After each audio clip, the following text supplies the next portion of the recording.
Hello dear students, once again welcome to the chemistry lecture.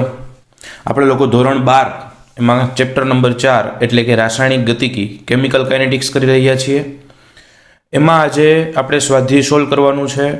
Already ઘણા બધા દાખલાઓ તમે લોકોએ પણ સોલ્વ કર્યા હશે, આપણે પણ ક્યાંક રેન્ડમલી કેલ્ક્યુલેટ કર્યા છે, રાઈટ?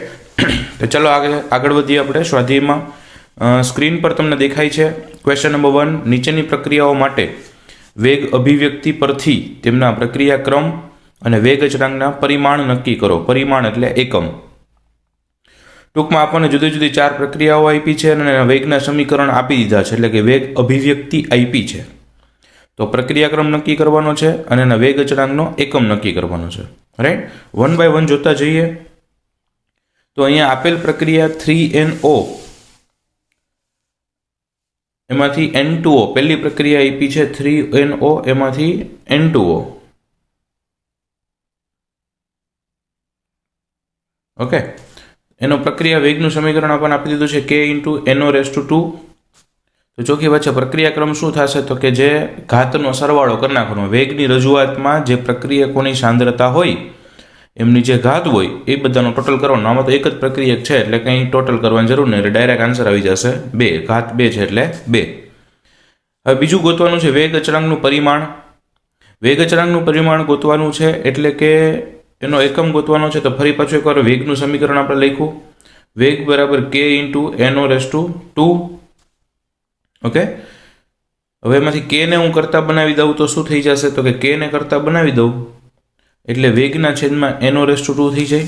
અચ્છા, વેગનો એકમ મોલ પ્રતિ લિટર પ્રતિ સેકન્ડ આપ્યું છે અને એનોની સાંદ્રતા, હવે એનોની સાંદ્રતા એ મોલ પ્રતિ લિટરમાં હોય, એનો વર્ગ થશે, બરાબર? અને એટલે આવું મળ્યું આપણને. શું મળ્યું? તો કે મોલ પર લિટર પર સેકન્ડ છેદમાં મોલ સ્ક્વેર પર લિટર સ્ક્વેર. અમને ઉપર લઈ આવો એટલે મોલની 1 ઘાત હતી, 2 ઘાત જાય એટલે મોલ ⁻⁻1. લિટર ઉપર -1 હતું, નીચે -2 હતું, ઉપર આવે તો +2 થઈ જાય એટલે લિટર⁻1 અને સેકન્ડ ઇનવર્સ, એટલે કે mall inverse litre second inverse આવું મળશે. અથવા તો તમે આપણે ભણી ગયા છીએ ઓલું એક કોષ્ટક ઉપરથી આપણે કીધું હતું કે એનો એકમ હોય એના ઉપરથી પ્રક્રિયાક્રમ ખબર પડે, તો એનું ઊંધું થાય ને, પ્રક્રિયાક્રમ હોય એના ઉપરથી એકમે ખબર પડી જાય. એટલે આપણે લખ્યું છે કે હંમેશા દ્વિતીય ક્રમની પ્રક્રિયા વેગ અચળાંકનો એકમ મોલ ઇનવર્સ લિટર પ્રતિ સેકન્ડ હોય છે, રાઈટ? એટલે ખાસ આમાંથી મેળવવું છે કે નહીં એ આપણે ક્રોસ ચેક પણ કરી લીધું આપણા નોલેજ ઉપરથી કે ભાઈ એવું બને છે કે નથી બનતું, રાઈટ? બીજી પ્રક્રિયા મિત્રો આપણને આપી છે એ છે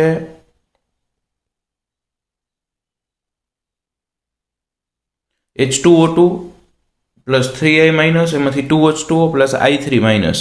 એના પ્રક્રિયાના વેગની રજૂઆત આપી છે, વેગ બરાબર K ઇન્ટુ H2O2 ની સાંદ્રતા I માઇનસની સાંદ્રતા. તો આનો પ્રક્રિયાક્રમ નક્કી કરવાનો છે. એ શું થાય? તો કે H2O2 ની ઘાત કેટલી છે? 1, એટલે H2O2 ની સાપેક્ષે પ્રક્રિયાક્રમ થયો 1. I ની સાંદ્રતા કેટલી છે? I માઇનસની. તો કે એની સાંદ્રતાની ઘાત 1 જ છે, તો એની સાપેક્ષે પ્રક્રિયાક્રમ કેટલો થયો? તો કે 1 થયો.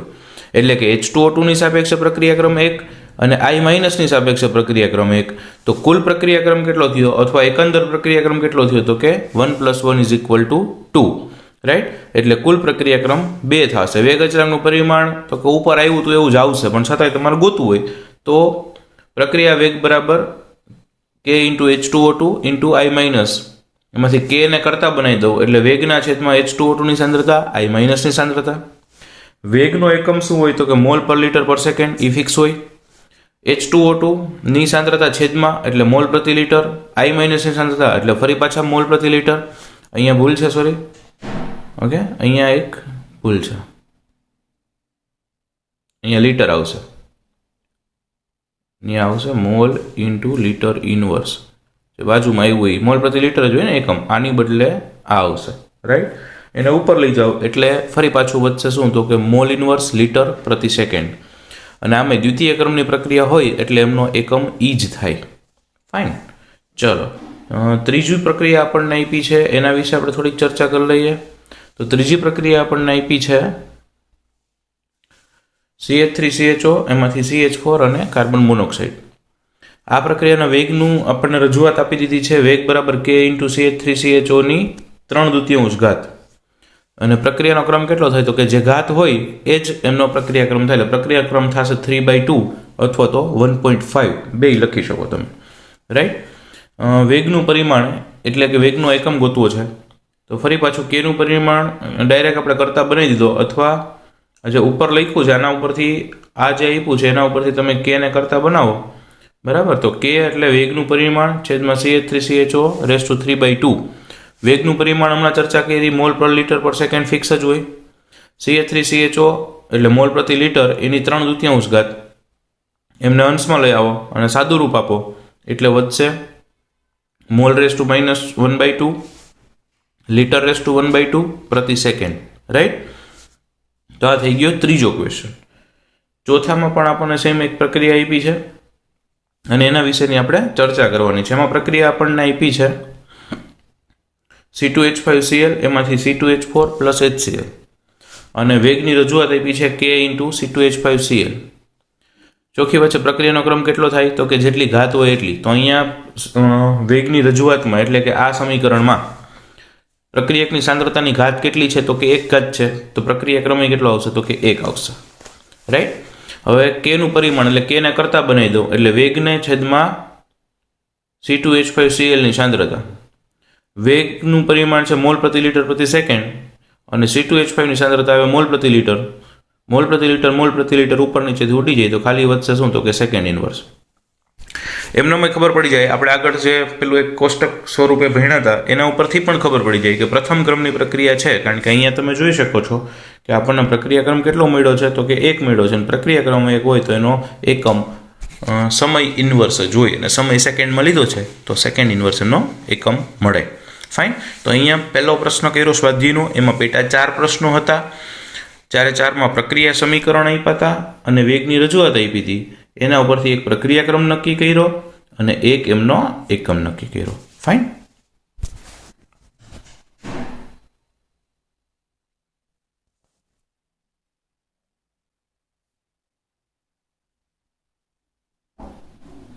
ઓકે, બીજો ક્વેશ્ચન આપણને આપ્યો છે પ્રક્રિયા 2A પ્લસ બી એમાંથી A ટુ બી માટે પ્રક્રિયા વેગ બરાબર K ઇન્ટુ એની સાંદ્રતા બીની સાંદ્રતાનો સ્ક્વેર, જેમાં K બરાબર 2 × 10⁻⁶ મોલ પ્રતિ લિટર આપણને આપી દીધું છે.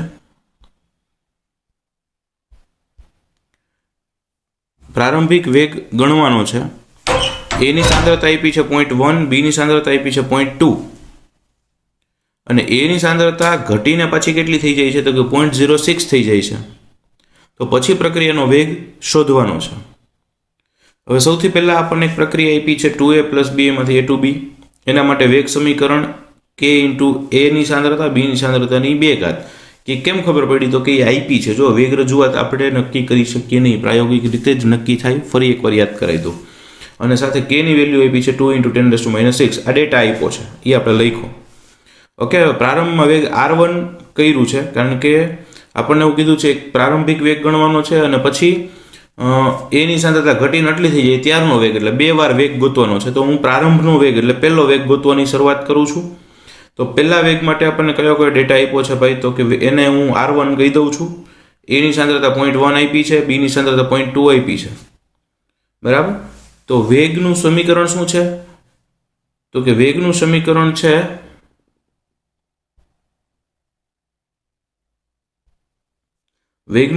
છે R બરાબર K ઇન્ટુ એની સાંદ્રતા બીની સાંદ્રતાનો વર્ગ. તો એ જ મેં અહીંયા મૂક્યું. એને મેં શું કહી દીધું R1 બરાબર આ કઈ વેલ્યુ મૂકી તો કે K. આ કઈ વેલ્યુ મૂકી તો કે આ K ઇન્ટુ એની સાંદ્રતા ઇન્ટુ બીની સાંદ્રતાનો સ્ક્વેર, રાઈટ. K મૂક્યું, એની સાંદ્રતા મૂકી, બીની સાંદ્રતાનો સ્ક્વેર મૂક્યો અને એમનું સાદું રૂપ આપ્યું. એટલે R1 બરાબર મળી ગયું શું તો કે 8 × 10⁻⁹ ઘાત. આ પ્રારંભિક વેગ મળી ગયો. હવે બીજો વેગ ગોતવા માટે આપણને શું કીધું છે તો કે એની સાંદ્રતા ઘટીને 0.06 થઈ જાય ને પછી વેગ ગણવાનો છે. મતલબ એની સાંદ્રતા બદલે છે. હવે ચોખ્ખી વાત છે પ્રક્રિયા છે એ ને બીની બેયની છે, બરાબર. પ્રક્રિયા એ ને બીની બેયની છે તો ચોખ્ખી વાત એની સાંદ્રતા ઘટશે તો બીની પણ તો કે ઘટશે. ઓકે, હવે જુઓ એના માટે તો કે આપણે પાછું લખ્યું કે એની સાંદ્રતા 0.06 મોલ પ્રતિ લિટર થાય ત્યારે વેગને આપણે R2 કહેવા છે. ત્યારે R2 બરાબર સમીકરણ જ થશે K ઇન્ટુ એની સાંદ્રતા બીની સાંદ્રતાનો સ્ક્વેર. હવે પ્રક્રિયા આપણે લખી 2A પ્લસ બી, એમાંથી બને છે A2B. હવે પ્રારંભમાં સાંદ્રતા એની કેટલી હતી તો કે 0.1, બીની કેટલી હતી તો કે 0.2. બીજી એક વસ્તુ અહીંયા યાદ રાખજો મિત્રો કે આ જે લખ્યો છે ડેટા એ એકચ્યુઅલી બીનો ડેટા છે. કોનો ડેટા છે? બીનો. A2B નો નથી. થોડું ક્રોસમાં અહીંયા પ્રિન્ટ થયું છે, બરાબર છે. એટલે પહેલી જે કોલમ લખી છે એ એની નીચે લખી છે અને બીજી જે કોલમ લખી છે એ બીની નીચે લખી છે. ફાઇન. તો પહેલી સાંદ્રતા 0.1 મોલર હતી એની અને બીની સાંદ્રતા 0.2 મોલર. ઓકે. હવે ફેરફાર કેટલો થાય છે તો કે જો એ ના મોલ છે એ ડબલ છે બી કરતા, તો બી એમાં 2x બાદ થશે ને ત્યારે બી માંથી x બાદ થશે. ઓકે. તો પ્રક્રિયામાં ફેરફાર કેટલો થાય છે તો કે આપણે આમાં લખી નાખ્યું, એ માં લખ્યું -2x અને બી માં લખ્યું -x. ઓકે. હવે એની સાંદ્રતા નવા સંતુલન દ્રાવણ એટલે સંતુલન સપાય ત્યારે કેટલી સાંદ્રતા હશે તો કે એની સાંદ્રતા આપણને આપી દીધી છે. કેટલી આપી છે તો કે 0.06 થાય ત્યારની વાત છે. એટલે એની સાંદ્રતા 0.06 આપી દીધી છે એટલે મેં અહીંયા લખી નાખ્યું છે 0.06. બીની સાંદ્રતા ખબર નથી. ઓકે. પણ એ હશે તો કેટલી હશે તો કે 0.2 - x જેટલી હશે. કેમ એટલી હશે તો કે 0.2 - x કારણ કે 0.2 શરૂઆતની હતી, 0.2 શરૂઆતની હતી એમાંથી x બાદ થઈ તો હવે કેટલી વધી તો કે 0.2 - x વધી. અચ્છા. હવે તમે વિચારો કે એની વધે છે કેટલી તો કે 0.06. એટલી હવે વધી, બાકી વધી છે 0.06. હતી કેટલી તો કે 0.1. હવે વિચારો 0.1 માંથી 0.06 વધે તો ઘટી હોય કેટલી તો કે 0.1 માંથી 0.06 બાદ કરો એટલે 0.04 જેટલી ઘટી ગઈ હોય. અચ્છા. 0.04 જેટલી ઘટી ગઈ હોય એનો મતલબ કે 2x બરાબર 0.04 થાય ને. જો અહીંયા નીચે મેં ગણતરી પણ દર્શાવી છે. યસ. જો 0.06 વધે છે એ કેટલી થાય તો કે 0.1 - 0.2x જેટલી થાય. તો એમને સાદું રૂપ આપશો તો x કેટલું 2x કેટલું આવ્યું 0.04 એટલી ઘટી છે, બરાબર. 0.04 જેટલી ઘટી છે. તો x બરાબર કેટલું આવ્યું તો કે 0.02. હવે x તો શું છે તો કે એ બીની સાંદ્રતામાં થતો ઘટાડો છે. હવે x છે એ બીની સાંદ્રતામાં થતો ઘટાડો છે તો 0.2 - x, તો 0.2 - x કેટલો ગણ્યો તો કે 0.02. x છે 0.02 મળ્યું એટલે 0.2 માંથી 0.02 બાદ કરી નાખો એટલે કેટલું વધશે તો કે 0.18 વધશે. તો બીની સાંદ્રતા પણ આપણને મળી ગઈ 0.18 મોલર. રાઈટ. તો સંતુલનને હવે એની સાંદ્રતા 0.06 વધી, બીની સાંદ્રતા 0.18 વધી. બસ એ બંનેની કિંમતો ખાલી મૂકવાની છે એટલે જમાવટ આવી જાય. સૂત્ર છે આપણી પાસે R2 બરાબર K ઇન્ટુ A બીની 2 ઘાત. K એટલે 2 × 10⁻6 ઘાત, A એટલે 0.06 અને B એટલે 0.18. આ બધાનું સાદું રૂપ આપશો એટલે આવશે 3.888 × 10⁻9 ઘાત મોલ પ્રતિ લિટર પ્રતિ સેકન્ડ.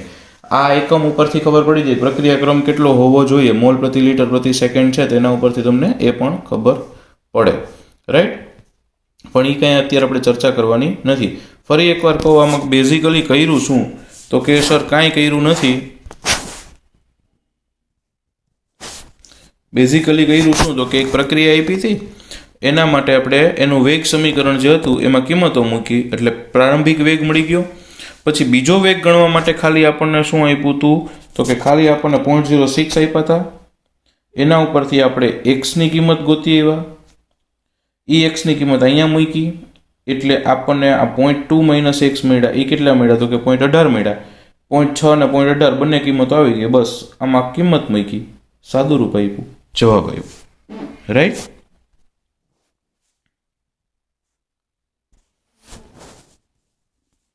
ઓકે. ત્રીજો ક્વેશ્ચન છે NH3 નું પ્લેટિનમની સપાટી પર વિઘટન શૂન્ય ક્રમની પ્રક્રિયા છે. શૂન્ય ક્રમની પ્રક્રિયા છે એવું કહી દીધું છે. જો K બરાબર 2.5 × 10⁻4 ઘાત મોલ પ્રતિ લિટર પ્રતિ સેકન્ડ હોય તો N2 અને H2 ના નિપજના વેગ કેટલા હશે? હવે K ની કિંમત આપી છે, N2 અને H2 ના વેગ ગણવાના છે. શૂન્ય ક્રમની પ્રક્રિયા છે એવું કહી દીધું છે. તો પહેલા તો NH3 ના વિઘટનની પ્રક્રિયા છે એ કેવી થાય છે તો કે NH3 નું વિઘટન થાય એટલે આવું બને N2 ને H2. K બરાબર 2.5 10 - 4 આપણને આપ્યું છે અને પ્રક્રિયા શૂન્ય ક્રમની છે એવું કીધું છે. હવે વેગના સમીકરણ બનાવવા હોય તો આપણે આ ચેપ્ટરની સ્ટાર્ટિંગમાં બનાવતા શીખ્યા તો પ્રક્રિયાનો વેગ બરાબર -1/2 dNH3/dt.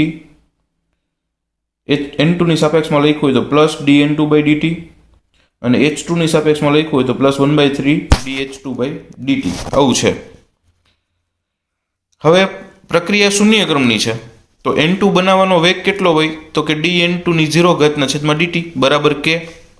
ટૂંકમાં ખાલી K જ આવે, પ્રક્રિયકની સાંદ્રતાની 0 ઘાત આવે.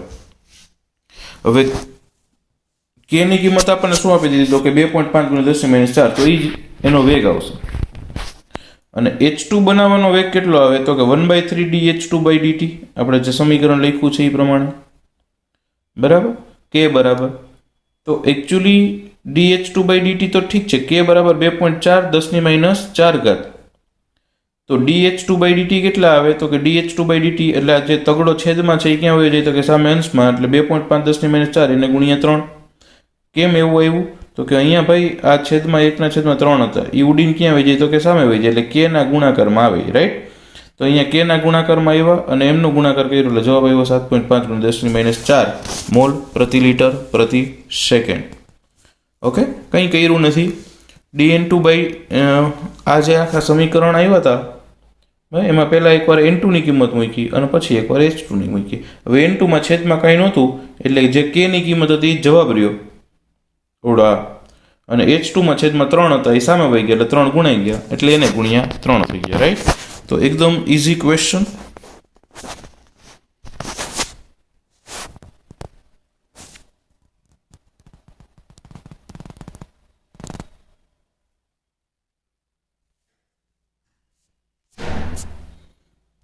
ઓકે, હવે ક્વેશ્ચન એવડો મોટો છે કે એના કરતાં જવાબ નાનો છે કે ડાયમિથાઇલ ઇથરનું વિઘટન CH4 H2 અને CO માંની બનાવટમાં પરિણમે છે. એટલે ડાયમિથાઇલ ઇથરનું વિઘટન કરો તો એમાંથી CH4 H2 અને CO બને છે અને પ્રક્રિયા વેગ આ પ્રમાણે આપી શકાય છે. પ્રક્રિયા વેગનું સમીકરણ એક આપણને આપી દીધું છે. શું આપ્યું છે પ્રક્રિયા વેગનું સમીકરણ તો કે K × CH3OCH3 ની સાંદ્રતાની 3/2 ઘાત. આ પ્રક્રિયાનો વેગ બંધ પાત્રમાં દબાણનો વધારો કરીને અનુસરી શકાય છે જેથી વેગ અચળાંક ડાયમિથાઇલના આંશિક દબાણના અભિવ્યક્ત કરી શકાય. ટૂંકમાં વેગ અચળાંક છે એ આ દબાણના સ્વરૂપમાં દર્શાવી શકાય. વેગ બરાબર વેગનું સૂત્ર આપ્યું છે K × P of CH3OCH3 3/2 એટલે કે P of CH3OCH3 એટલે દબાણ ડાયમિથાઇલ ઇથરનું, CH3OCH3 એટલે ડાયમિથાઇલ.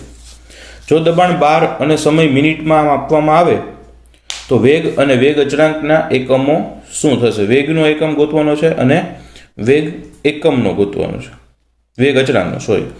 વેગનો એકમ તો આપણને ખબર છે સાંદ્રતા ઇન્ટુ સમય ઇન્વર્સ. હવે સાંદ્રતાની બદલે અહીંયા શું લઈ છીએ તો કે સાંદ્રતાની બદલે આપણે એવું કીધું છે કે આંશિક દબાણ લેવાનું છે. એટલે સાંદ્રતા એટલે આંશિક દબાણ. દબાણ શેમાં છે તો કે 12 માં. હાલો, એટલે દબાણ આવી ગયું એટલે 12 અને સમય ઇન્વર્સ. સમય શેમાં છે તો કે મિનિટમાં છે તો મિનિટ ઇન્વર્સ. એટલે વેગનો એકમ તો ડાયરેક્ટ આપણને મળી ગયો 12 × મિનિટ ઇન્વર્સ. એટલે આ પહેલો આન્સર આપણો થઈ ગયો. ફાઇન. હવે બીજો એક આન્સર કરવા માટે વેગનું સૂત્ર K × CH3OCH3 ની 3/2 ઘાત છેદમાં સમય. એટલે K નો એકમ શું થાય તો કે સમય ઇન્વર્સ 1// દબાણ ઇન્વર્સ બરાબર. સમય શેમાં છે તો કે મિનિટમાં છે અને દબાણ શેમાં છે તો કે 12 માં છે. એટલે કે મિનિટ ઇન્વર્સ × 10⁻⁻² છેદમાં છે ઉપર આવશે એટલે ઘાત ઘટશે એટલે 1 - 1/2 આન્સર આવશે. ક્લિયર છે? ઓકે.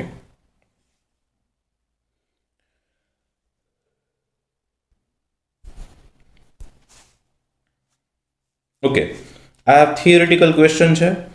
રાસાયણિક પ્રક્રિયાના વેગને અસર કરતા પરિબળો જણાવો. કયા કયા એવા પરિબળો છે જે રાસાયણિક પ્રક્રિયાના વેગને અસર કરશે? તો કે રાસાયણિક પ્રક્રિયાના વેગ નીચેના પરિબળોની ઉપર આધાર રાખે છે. એક પ્રક્રિયકની સાંદ્રતા ઉપર આધાર રાખશે,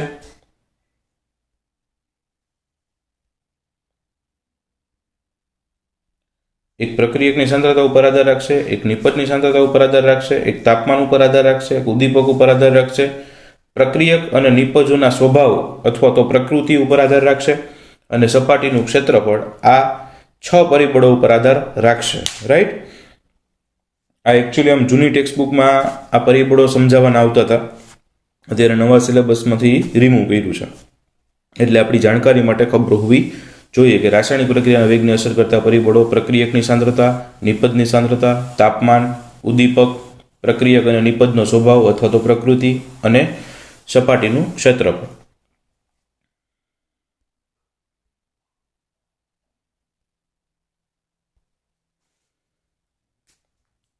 ઓકે, હવે આપ્યું છે એક પ્રક્રિયા પ્રક્રિયકના સંદર્ભમાં દ્વિતીય ક્રમની છે.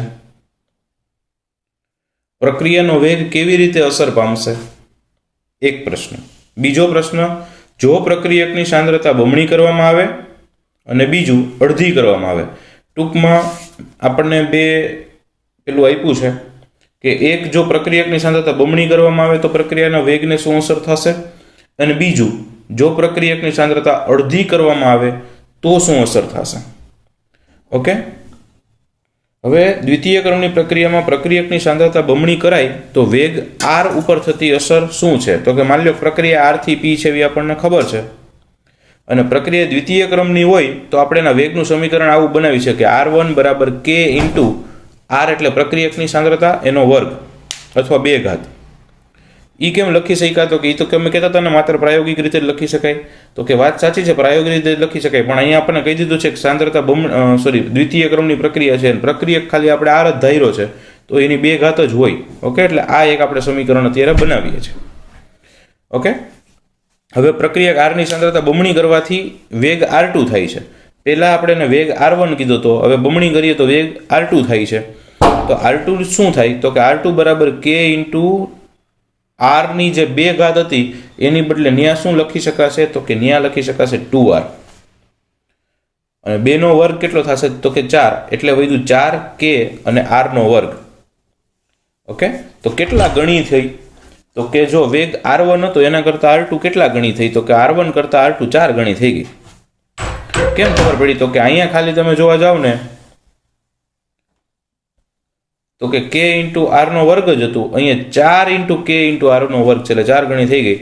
ડાયરેક્ટ ખબર પડી જાય. અથવા આપણે દર્શાવવું હોય સારી રીતે તો અહીંયા આપણે દર્શાવેલું છે કે R2 upon R1 લઈ લો તો કેટલા ગણું થયું? તો કે 4 ઇન્ટુ R1 થઈ ગયું. બરાબર, R2 બરાબર 4 ઇન્ટુ R1 એટલે કે R1 કરતા 4 ગણી થઈ, એટલે પ્રક્રિયા વેગ 4 ગણો થશે.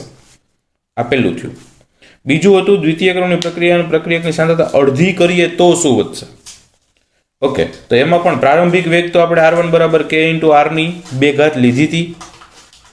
અંતિમ વેગ શું થશે? તો કે એને R2 કહી દઈ, K ઇન્ટુ આર ના છેદમાં 2 નો વર્ગ. કેમ? તો કે સાંદ્રતા અડધી કરી નાખી એટલે R/2 કરી નાખો. R/2 ન કરવું હોય અને 1/2 R લખવું હોય તોય ચાલે, બેનો મિનિંગ એક જ થશે. આમાં સેમ કરવાનું છે. તો K બરાબર R2 બરાબર શું થયું? તો કે K R નો વર્ગ છેદમાં 4, કારણ કે 2 નો વર્ગ કેટલો થશે? તો કે 4. હવે R2 બાય R1 આમાં પણ લઈ લીધા, અને R2 બાય R1 લીધા તો શું થયું? તો કે 1/4 મળ્યું. તો અહીંયા હું R2 ને કરતા બનાવું તો શું થાય ભાઈ? તો કે અહીંયા હું R2 ને કરતા બનાવી દઉં તો 1/4 R1 થઈ જાય, અને 1/4 R1 થઈ જાય એટલે કે શરૂઆતના વેગથી કેટલો થયો? તો કે ચોથા ભાગનો થયો. ઓમાં 4 ગણો થતો હતો, આમાં ચોથા ભાગનો થયો. રાઈટ? તો જો પ્રક્રિયકની સાંદ્રતા અડધી કરવામાં આવે તો પ્રક્રિયાનો વેગ ચોથા ભાગનો થાય છે.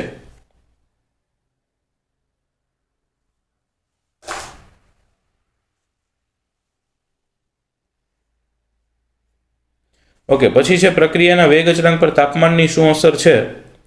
તાપમાનની આ અસર વેગ અચળાંક પર જથ્થાત્મક રીતે કેવી રીતે રજૂ કરી શકાય છે?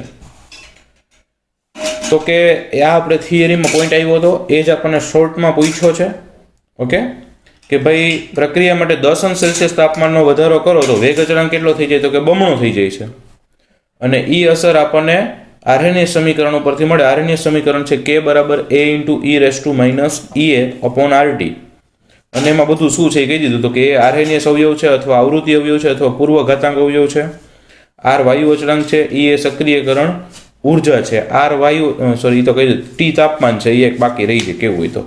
ઓકે, બસ તો આ તો થિયરી પોર્શનનો ભાગ હતો એ.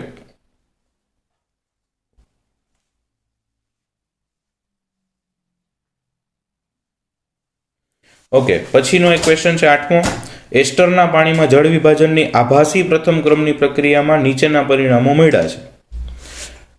जुदा जुदा परिणामों 30 सेकंड, अहीं सेकंड में टाइम आप्यो छे એટલે 30 60 सॉरी 0 30 60 અને 90 એવું આપણને આપ્યું છે। 0 સમયે सांद्रता 0.55, 30 સેકન્ડે 0.31, 60 સેકન્ડે 0.17, 90 સેકન્ડે 0.085 આવું આપ્યું છે। હવે એના ઉપરથી પહેલું ગોતવાનું છે 30 અને 60 સેકન્ડ વચ્ચેના સમયગાળાનો સરેરાશ પ્રક્રિયા વેગ ગણવાનો છે પહેલું। બીજું એસ્ટરના જળ વિભાજનની આભાસી પ્રથમ ક્રમની પ્રક્રિયાનો વેગ અચળાંક ગણવાનો છે। ઓકે,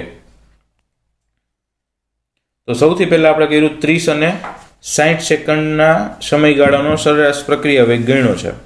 તો એનું સૂત્ર R average is equal to minus delta R upon delta T. Okay, delta R એટલે R2 minus R1, delta T એટલે T2 માઇનસ T1।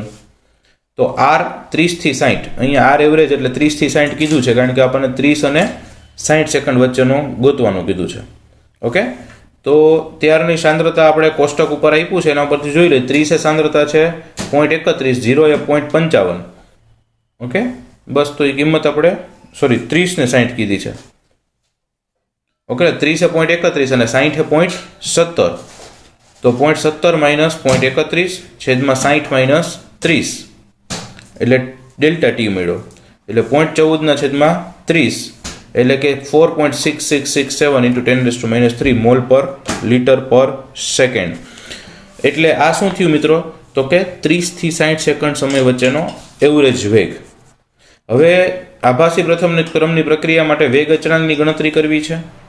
પ્રથમ ક્રમનું સૂત્ર લાગવું પડે તો શું આવશે? તો કે k બરાબર 2.303 upon T log R0 upon RT અથવા C0 અપોન C।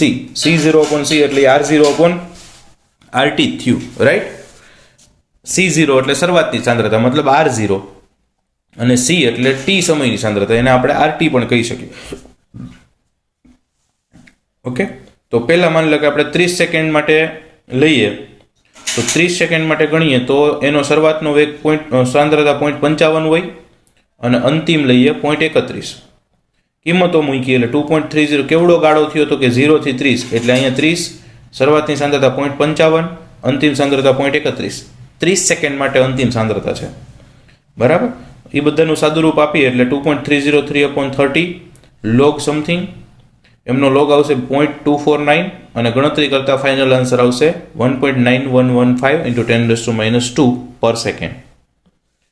પછી એવી જ રીતે 60 સેકન્ડ માટે ગોઈતો, પણ 60 સેકન્ડ માટેની શરૂઆતની સાંદ્રતા 0.55 એટલે 0 વાળી અને 60 એ સાંદ્રતા 0.17, તો અહીંયા આવી જશે 60। બાકીની ગણતરીઓ જેમ કઈ રીતે એ જ પ્રમાણે, તો એના માટે પણ આપણને k ની કિંમત મળી 1.96 × 10⁻²।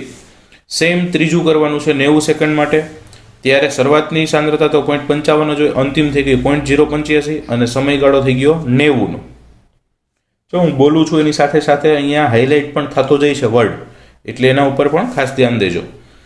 બસ, તો એને સાદુરૂપ આપ્યું, એની કિંમતો મૂકી એટલે એના માટે આવ્યો 2.075 10⁻²। તો 3 ગોઈતા, એક 30 સેકન્ડ, એક 60 સેકન્ડ અને એક 90 સેકન્ડ, અને હવે એમની સરેરાશ કાઢી નાખી। સરેરાશ કેમ નીકળે? તો કે ત્રણેયનો સરવાળો ભાગ્યા 3, રાઈટ? તો ત્રણેય જે વેગ અચળાંક k મળ્યા છે એમનો સરેરાશ લઈ લીધો અને એ ફાઇનલ આન્સર આવ્યો આપણે 1.98 × 10⁻² સેકન્ડ। ફાઇન, તો શું કર્યું છે ફરી એકવાર આખા દાખલા નજર નાખી જાય। પહેલા તો સિમ્પલ સૂત્ર મૂક્યું હતું minus delta R upon delta T, એમાં કિંમતો મૂકીને જવાબ લાવ્યા અને પછી 30 સેકન્ડ માટે k ગોઈતો, 60 સેકન્ડ માટે k ગોઈતો અને 90 સેકન્ડ માટે k ગોઈતો અને ત્રણેયની સરેરાશ લઈ લીધી। ઓકે, તો આજ પૂરતું એટલું રાખીએ, બાકીનું આપણે કરશું નેક્સ્ટ ટાઈમ। ચલો, થેન્ક યુ।